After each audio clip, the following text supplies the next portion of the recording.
Oke, selamat ya ketemu lagi dengan saya pada pertemuan ini. Ya, ini pertemuan ketujuh akan membahas mengenai analisis kinerja keuangan perusahaan. Ya, sebelum kita mulai, kita salam dulu, salam budi, budi luhur. Oke, kita akan memahami bahwa analisis kinerja keuangan perusahaan ini digunakan untuk analisa fundamental pada sebuah perusahaan, ya. Kita pahami bahwa analisa data keuangan diperlukan untuk melihat kondisi kinerja dari sebuah perusahaan bagus atau tidak, ya. Daripada kita melihat perusahaan dari luarnya, tapi lebih baik kita mendingan membaca laporan keuangan. Jadi dari laporan keuangan tahu bahwa perusahaan ini sebenarnya bagus atau kurang bagus gitu loh ya. Nah, pada hari ini saya akan mengajarkan beberapa metode dalam analisa keuangan. Untuk fundamental ini ada analisa horizontal, ada vertikal, serta penggunaan beberapa rasio perhitungan. Nah, untuk comparison ya, perbandingan ya, ini adalah analisanya kita lihat bahwa karakteristik ya yang perlu dipelajari di dalam analisa fundamental di keuangan ini adalah pertama adalah eh, liquidity ya, liquidity ya, itu merupakan tentang berbicara tentang aset nanti ya, masalah hutang, masalah activity, dan masalah performa perusahaan ya. Berikutnya adalah comparison base-nya adalah manajemen di internal perusahaan apa saja ya. Udah itu rata-rata industri ya, reference industri sama intercompany. Ya, ini bicara tentang persaingan yang ada di apa perusahaan itu. Nah, untuk terus analisisnya ada horizontal, ada vertikal, sama rasio. Ada tiga ini yang akan kita bahas gitu nanti. Oke. Nah, selanjutnya kita bahas analisis horizontal. Ya, ini yang disebut dengan kalau masyarakat kenal namanya trend analisis.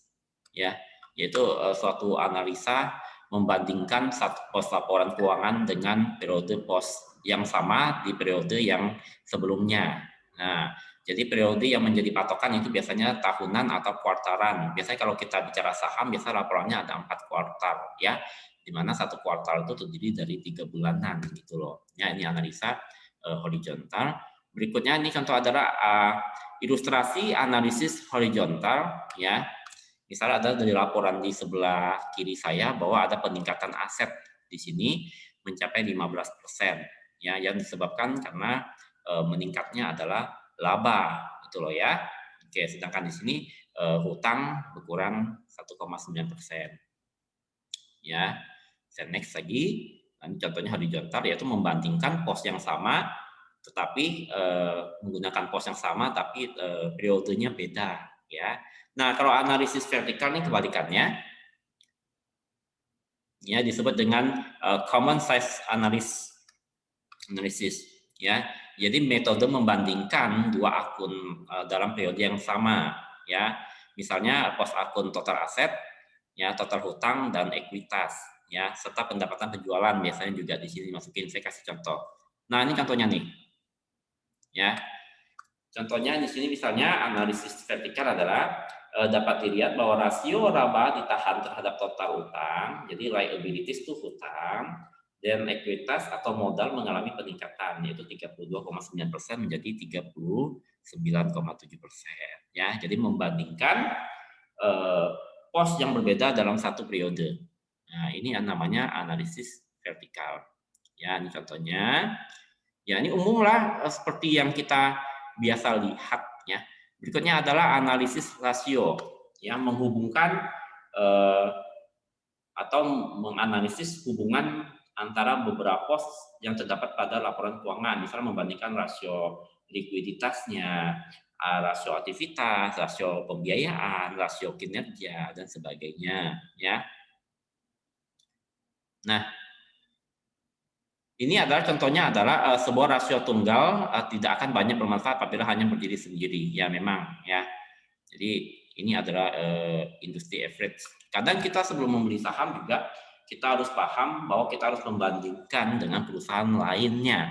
Contohnya kita adalah mau beli saham oil atau minyak ya atau gas dan sebagainya, maka kita akan membandingkan beberapa perusahaan sebelum kita mengambil kesimpulan perusahaan mana yang bagus untuk kita investasikan gitu loh ya. Ini saya bicara tentang jangka panjang ya.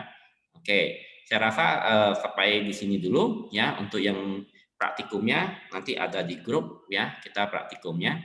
Ini hanya penjelasan secara singkat aja ya supaya Anda mengerti analisa keuangan di dalam sebuah perusahaan yang sederhana ya. Gitu. Terima kasih, sampai jumpa lagi.